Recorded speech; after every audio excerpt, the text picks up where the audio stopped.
స్టార్లు బరిలోకి దూకారు. గతంలో ఎన్నడూ లేని విధంగా 2019లో పోటీ తీవ్రంగా కనిపించింది. బాలకృష్ణ, రజనీకాంత్, రామ్ చరణ్, వెంకటేష్, వరుణ్ తేజ్ తమ అదృష్టాన్ని పరీక్షించుకునేందుకు ప్రేక్షకుల ముందుకు వచ్చారు. ఈ స్టార్ హీరోల సినిమాలపై ప్రేక్షకులు ఎలాంటి తీర్పునిచ్చారని తెలుసుకోవాలంటే 4 సినిమాల గురించి తెలుసుకోవాల్సిందే. ఎలాంటి అంచనాలు లేకుండా రిలీజ్ అయిన F2 fun and frustration movie భారీ విజయం వైపు దూసుకెళ్తుంది.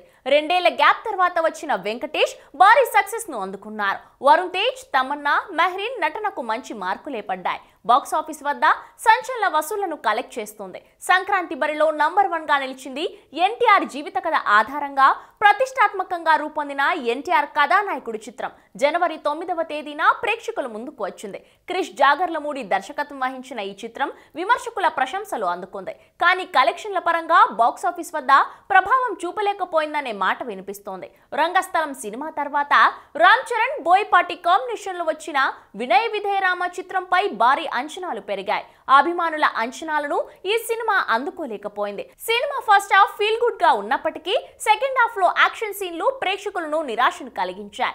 అభిమానుల పెదవిరుపు తర్వాత సెకండ్ హాఫ్ లో కొన్ని సీన్లను తొలగించడంతో కొంత మెరుగ్గా ఉన్నట్టు టాక్ వస్తుంది. విమర్శకుల టాక్ ఎలా ఉన్నా భారీ కలెక్షన్లు సాధిస్తుంది. ఇక భారీ అంచనాల మధ్య సూపర్ స్టార్ రజనీకాంత్ చిత్రం పేట ప్రేక్షకుల ముందుకు వచ్చింది. కార్తిక్ సుబ్బరాజు దర్శకత్వంలో వచ్చిన ఈ చిత్రంపై మిశ్రమ స్పందన వ్యక్తమవుతుంది. బాక్స్ ఆఫీస్ పై పెద్దగా ప్రభావం చూపలేకపోయింది.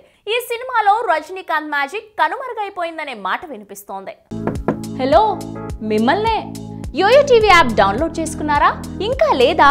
మీ యాప్ స్టోర్ కి వెళ్ళి వెంటనే డౌన్లోడ్ చేసుకోండి.